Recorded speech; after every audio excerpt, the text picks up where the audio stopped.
Hi everyone and welcome to my YouTube channel. This is going to look a little funky. I did not do my video here, but I apparently deleted the beginning of my video. So I am Cassie, also known as KnittaCass. This is my YouTube channel where we talk about the projects I'm making. I actually have some crochet today, so I'm typically a knitter, have a little bit of crochet, the patterns that I'm drooling over, books I'm reading, a little bit of my family life on a small farm in Vermont, and a spice of mental health. So grab your favorite beverage, whatever project you're working on, and let's get chatty. I of course have my Pepsi, that is the equivalent of my morning coffee, actually my all day long coffee, and I have lots to show you today, including some finished objects. So finished objects first. One I don't have here to show you, it is a crochet fox. My friend Jordan got me a Wobbles kit. I may have shown this in the last podcast, but I don't think so. She got me a Wobbles kit. It was the fox kit, and I did finish it. It looks pretty cute, and they're meant to be kind of adorkable anyways. I think I did a fairly decent job, and if I have some photos, I'll pop them in here. I have 3 pairs of finished socks. I don't think I showed this pair last time, but it's been a hoe for a long time.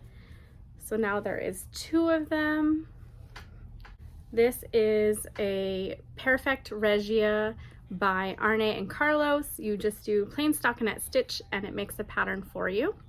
So those are some nice rustic socks I'm gonna put aside for winter. I also finished this pair. Another pair by Pairfect Regia, Arne and Carlos. Same deal, just do some stockinette stitches and you get this really cool pattern. Also a rustic pair that I'm gonna put aside for winter. And those are for me. I rarely make socks for other people, mostly because I hate to say I'm selfish because it's not really it, but I do enjoy knitting and I do enjoy wearing knitwear socks, so I do make a lot for myself. I make some for my youngest. He enjoys wearing them. I haven't made very many for him recently. He's kind of in a phase where he could care less if I knit them, and it's pretty warm, so I'll probably wait till it gets colder weather. My husband will not wear them, and my older 2 boys will not wear them. I do occasionally make some for my daughter. She loves them. And I've made 2 pairs for my sister. But 90% of the time, I make them for me. And you would think that I have so many socks, but I'm really good at losing one of them. That's it for finished objects, but I actually had some today, so that was super exciting. I have several whips. This pair is in a butterfly bag. I have no idea where this bag came from. It was not originally intended for anything related to knitting or crafting. I think at one point it might have been like a toiletries bag, but I'm using it for a sock bag. This is a hoe.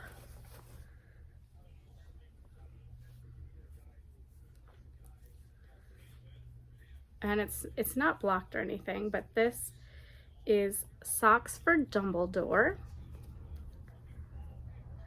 It's not really easy to see the pattern with this yarn being so crazy. I'm not sure that helped it either. Socks for Dumbledore, it's a pattern by Kay of the Crazy Sock Lady, and the yarn is also by Hypnotic Yarns. This is called Sweet and Sour, which was also from a Yarnable box last year. I, of course, have tails to weave in. Whoops. And I just barely started the cuff.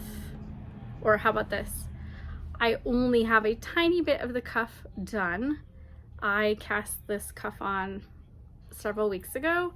I lost this project bag, and so I haven't worked on it in a long time.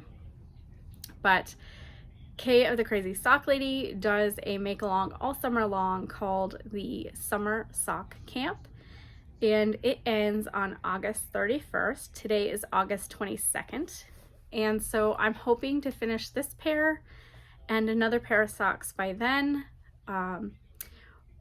I'll get to this a little bit more in the life stuff, but I have more free time on my hands than I typically do.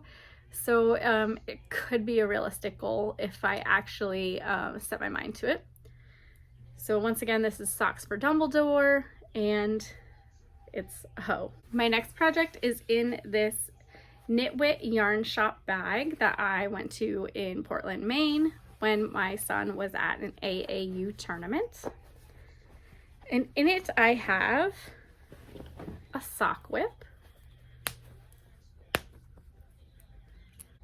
This pattern is called Plaid Blanket. It is on my Make 9. There was 2 patterns that were made for Share a Pair, and they were packaged together as one pattern. So I bought the pattern, and the 2 socks were Berry Punch socks and Plaid Blanket. I was planning on doing the Berry Punch socks, but I changed it to the Plaid Blanket socks, and I'm still gonna consider it checking something off my Make 9 because it's in the same pattern. So this is the Plaid Blanket pattern, and it's by Dana Ray Makes, and I've got this Stellina based kind of pinks and white yarn. Do not have the ball band for it, so that's going to be my contrast color, and then the pink is my main color. And I am on the foot of the sock, and this pattern is pretty easy. It's flying pretty well. Now that I'm on the bottom, I only have patterning for the top half of the sock, which is making it go a lot faster. And lucky for me, I have really short feet, so it doesn't take as long as maybe for some others. And I make ankle socks. Well, yeah, ankle socks. So I'm hoping to finish a pair of these. I don't know, that might be crazy, but I would like to finish a pair of these for the end of summer sock camp. And the pink yarn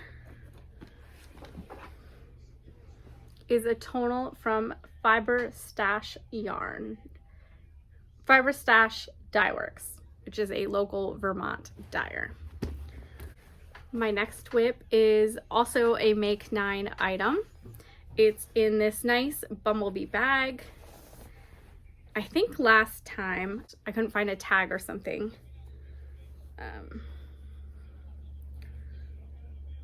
Yeah, there's no tag in here, but it's this really great bumblebee bag with a drawstring and a little plastic thing to cinch it closed. And in it I have my campside cardie. So this is the neck. It's kind of curling down because it's going to get a neck and button band. That's kind of going to be knit the whole way because the pattern starts with knitting the back of your sweater and starting the increases for the sleeves. That's a sleeve. And then at some point you'll put the sleeve stitches on waist yarn, and then shortly thereafter you start the pattern. Once the body of the cardigan is done, then you will you will knit in a band that starts at your waist on one side, goes around your neck and back down to the waist on the other side. And I have some really exciting plans for using that. I'm planning to use a yarn called Peacock Blue. It's a blue tweedy yarn. It's this yarn, and it's going to be held next to this, which I think is going to be super cute. This is Peacock Blue by Fiber Stash Dye Works, my favorite indie dye yarner. My favorite indie yarn dyer. Here's what I have so far. And we just started the pattern eyelets on the back. So pretty excited. I think the last time I showed you this, it was only like a handful of rows in maybe. It has been something that I cannot put down. I think mostly because of the mohair. It makes it really squishy. It has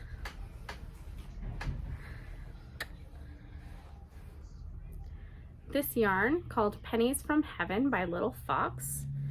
and this mohair, this mohair that is unlabeled. And it makes this beautiful color that's very shiny and fluffy. So I haven't been able to put that down. Which brings me to the next project that I have not been able to put down. These two projects are kind of fighting for my attention right now. I have this in the ginormous bag that I got at Rhinebeck Sheep and Wool last year.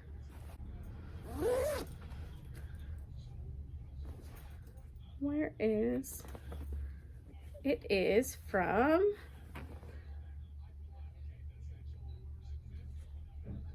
something bags. I can't read it. I'll bring the tag up. Really nice bag. I got my sweater in it.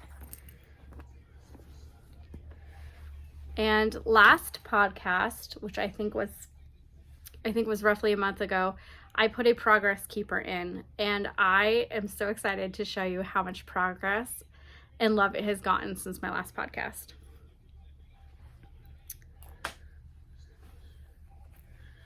So this is a sweater, and that is the progress keeper. So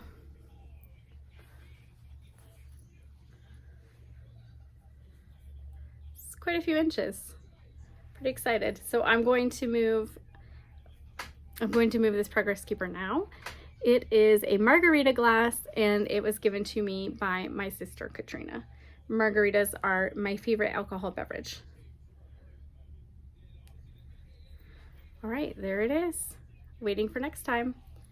And then I've got this really cute sunflower stitch marker that came from a Yarnable box. On the sweater, I measured it the other day.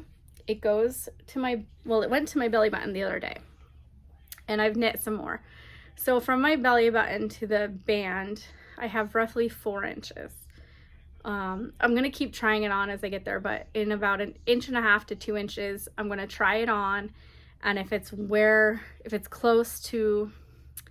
like 2 inches off from where I want the bottom of the sweater, I'll start the pattern work and then the ribbing. So I've got some wiggle room, but I think I'll be done in like another 4 to 5 inches. So that's pretty exciting. It will have some color work and then the ribbing underneath it.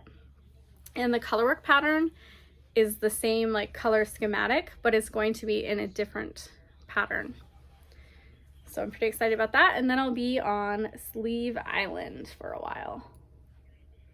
I'm so proud. This is my dream project. And also on my Make 9. It is made out of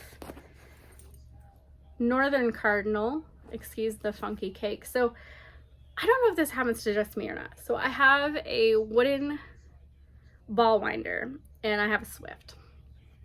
And so when the cake on the, so when I'm winding the yarn, it looks like a cake. And then at some point it gets so full that it just gets wonky. And I've tried like adjusting the little spinny piece. It's not off kilter. I don't know. It's weird. Does it happen to you guys? Am I the only weirdo? Also, I would love to know. Put these down below. I intentionally, when I wind my cakes, at the top of the winder, the part that spins, it has a little groove. So I always put my yarn there, right? That's what we do.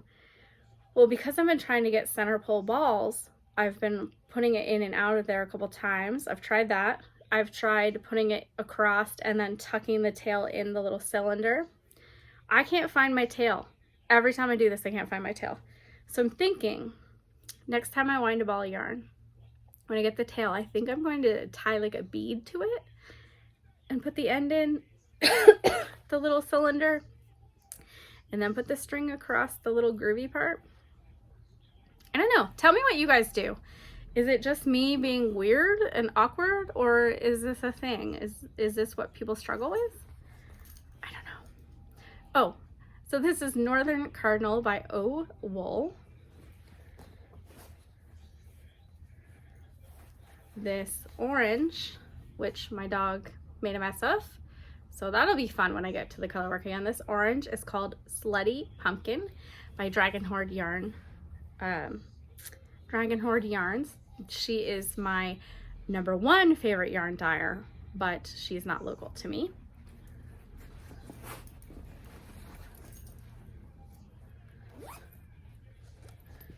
This kind of peachy tan, it's more peach in person colorway, also my dog had fun with it, is called, I don't remember what it's called, but it's also by Old Wool, which is the company that the red is from. And then this blue is called Cereal Mermaid, also by Dragon Horde Yarns. I ordered it a long time ago. I actually made a sweater out of it called Wool and Honey. And so this is just some remnants from that. But while I'm thinking of it, I do apologize if you hear like weird kind of equipment, noisy road stuff in the background. They are fixing my road. They're not doing it in the best way. They are like dividing the road into pieces, doing one piece of the road, like one step, like let's say breaking the pavement off, and then going down and breaking the pavement off, and then going down and breaking the pavement off. And then they do it on the other side. And then they decide to do like dirt and weird oil water stuff. And they do that. It's ridiculous.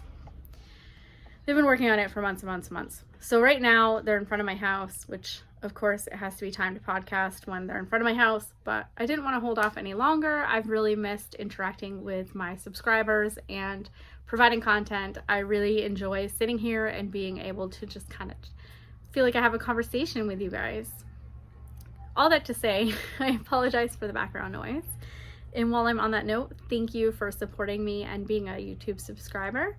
If you're new here, welcome. I hope you enjoy it. And if you're returning, thank you for coming back. Last whip.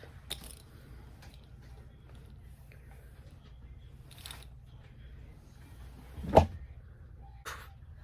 it's crochet. Looks like I lost my hook. It's in my bag. I didn't lose it. So this is going to be a blanket. It is called the Cozy Stripy Blanket. I do not remember the name, so I'm gonna write it down here. It is written in UK. I'm really new to crochet, so I had to ask my friend Salila, thank you Salila, if a treble was the same as a double crochet, because it seemed like it was, but I was new to crocheting, so I wasn't sure and I didn't want to mess up. So it's a pretty easy pattern. It's meant to change colors multiple times, every like 2 stripes or 2 pattern repeats. So it starts with just 2 rows of double crochet, and then it's got these, I don't even know what you call them. It's like a kind of like a cluster stitch. It's 3 double crochets in 1 hole, and then you skip 2. I'm sure all of you crocheters out there are literally like rolling your eyes at me. That's totally fine. I'm sure it has a name. And then you just keep repeating it. It is wonky, but it's because I'm using, well, this was a stitch count issue in the middle or on the end here. And now I'm using different weights because this yarn from the orange down is all part of one ball.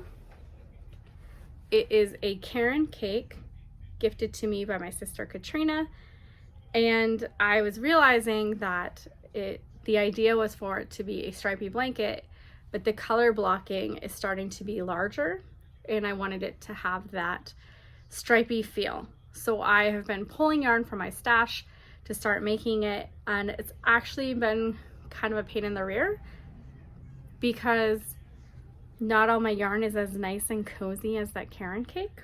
Some of it's like really crunchy acrylic. So this is what I have so far. Up into the orange is that Karen cake, and I've got the green, which is much thicker. And then I've got this kind of pink, and that is like, I think must have silk in it. It's not labeled. It's super, super slippery, and technically a little bit thinner. And then I've got this brown, which is kind of a middle between being nice and crunchy. So this is going to be a blanket.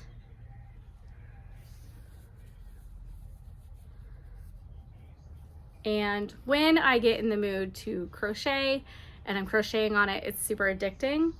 It was more enjoyable before I started switching the yarns.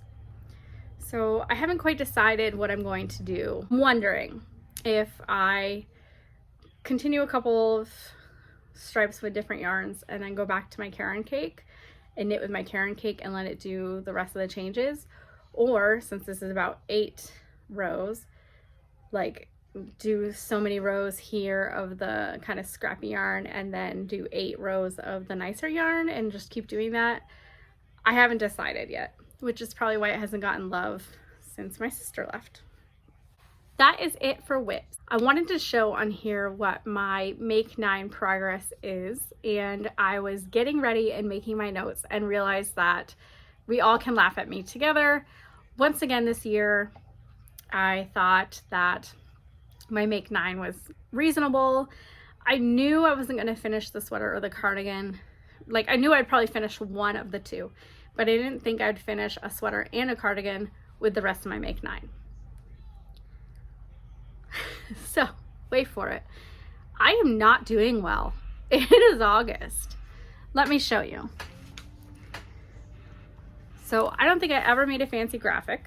So, I have this journal here that's very messy, and this is my Make 9.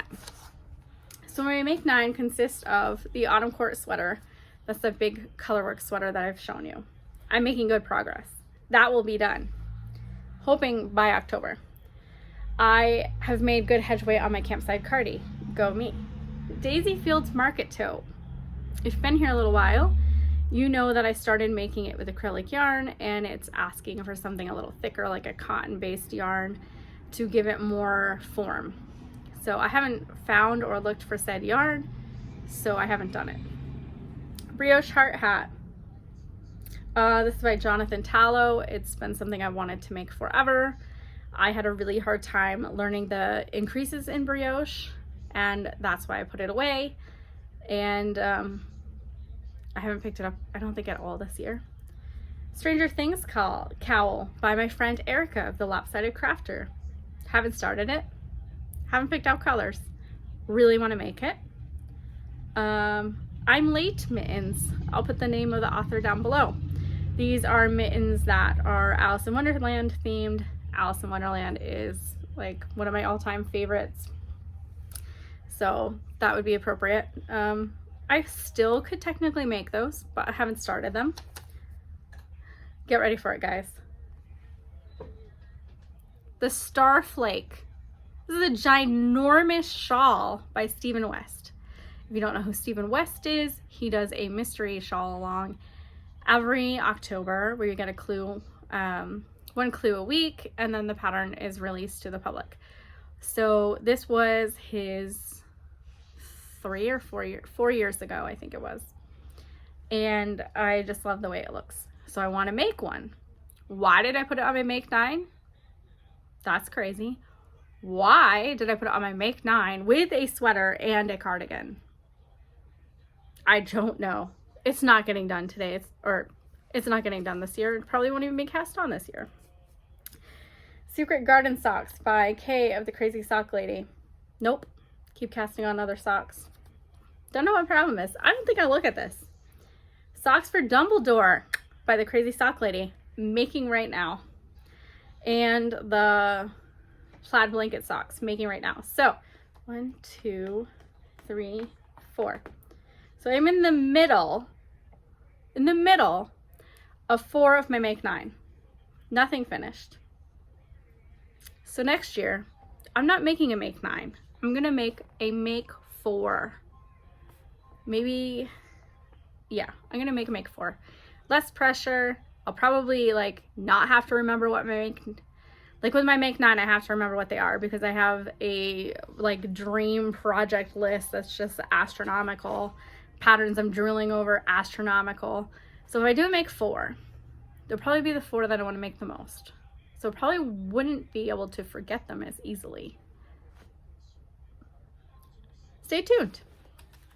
And if I do Make 4, then I can do like Make 4 of like the really important projects I want to make. And then I could set a separate washcloth goal and a separate sock goal. We're not talking about washcloths today. I have been slacking. Yeah, I don't know. Not doing well on my Make 9. Again, at least I'm consistent, right? Oh, I'm also drooling over the doodle cowls. These are cowl patterns that are designed by Jamie Lomax. I'll also put her name below. So she has like a Christmas one, an autumn one, a Halloween one, and they're, you know, cowls, and they are, if I understand correctly, because I haven't bought a pattern yet, they come to you with different motif patterns, and you can decide what order you're gonna put the motifs in your cowl. Super cool. And so I'm definitely gonna do one. I think I'm gonna do the autumn one, which I think is really exciting. I'm not much of a cowl person, but I think if I spend that much energy in it, I'll probably do it. I'll probably wear it. You can also make like a motif for a cup cozy. I do have some acquisitions.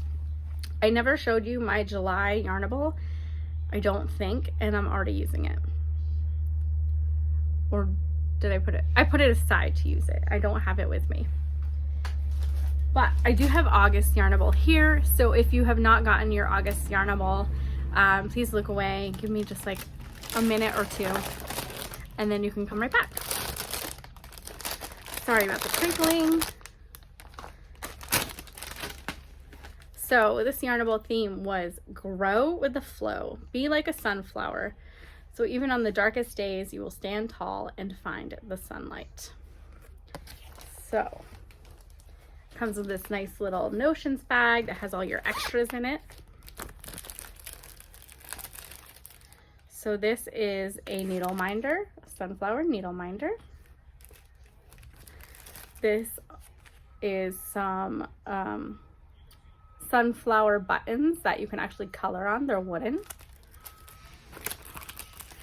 And, oh, it won't work because it's in there, but a flat bracelet ruler. Wicked cute.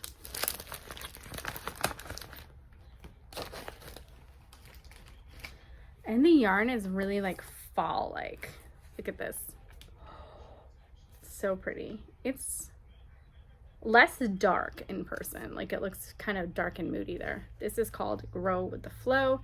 It's on her plush sock, 8515 superwash merino and nylon. And I don't know what I'm gonna make with it, but I wanna use it. It's really pretty. All her yarn is pretty. Next thing I'm gonna show you, I actually got a little while ago. We have, in the Love and Stitches membership, we have a thread on Discord for destash. And someone was getting rid of these. I bought 4 of them. My dog ate one of them. But here's what they are. So this one is a kit for amigurumi. So you would look up the pattern on Red Heart, and it has enough to make these 2 elephants. And it's got the right color yarn and the right amount of yarn. So we've got the elephant. We've got these really adorable bumblebees. And Angry Birds. How cool is that? And it kind of looks like a target, like with it all wound like this. That's it for acquisitions. So if you can say some prayers or send some positive energy to me, I have some changes going on with my employment right now, and I'm hoping for some good luck. I will explain more once I know in stone what that change exactly will look like. In the meantime, I have some more free time on my hands. Not working a traditional schedule. I don't want to go into a whole lot of detail about it, but enough to say that some big changes are coming. I could use all the positive thoughts possible, and I will let you know as soon as I know. And it also gives me some more free time right now, which is pretty great to hopefully do some more pattern designing, doing some self-care and relaxing, spending time with the kids. They start school next week. So I'm hoping for all the things. And I talked about this in my last podcast, but we had a pretty significant flood. Some people obviously are still doing the rebuilding and such, but the trauma is starting to fade mostly. We have had today's day 3 of no rain. So before that, we had 41 days of consecutive rain. When I say that, I don't mean that it rained all day long, but every single day there was some rain for 41 days. And it's awful because, you know, out west, they're having all these fires and we're having all the rain. And I just wish we could send the rain to them. Get rid of it on our end. We don't need any more. They could use it. So weather god, if you're listening to me, send them all the rain. Life on the farm. So I live on a small farm in Vermont, small family farm. It's mostly a hobby farm right now. My mother-in-law has some horses. I have some sheep. My father-in-law and mother-in-law, I guess, for all intents and purposes, has bunnies, and us combined have chickens, and they have 2 turkeys. We all do it together, but ownership is a little bit of a weird thing because we claim certain pieces that are ours, even though we all do it together. Anyways, so our bunnies, we have 8 bunnies, and they just got into a bigger enclosure, and they're like really starting to explore and hop around and play with each other, and it's freaking adorable. I do have a short video clip. If it actually shows anything, I'll put it in here. Otherwise, it'll just be a couple photos. I'll also put in some photos of our chickens and our turkeys. I think I got turkey photos. I'm pretty sure I did. Everyone is growing well. We don't have any eggs yet. My father-in-law, when we first got the chickens, told me that we wouldn't have eggs for like a year. Like they have to be a year. But my mother-in-law says that they should be mature enough to be laying eggs now.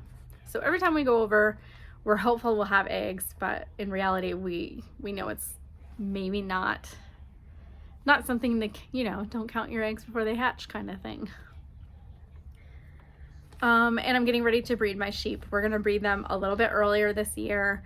Hopefully, we'll have some lambs for Easter, for both celebrations, but also people, of course, love like bunnies and sheep and all that, you know, like little cute things in the spring. And I've been having mine born mid-spring, early spring, and by the time they're weaned, most people are kind of like, the excitement of a baby lamb has kind of passed because a lot of people have already gotten their baby lambs.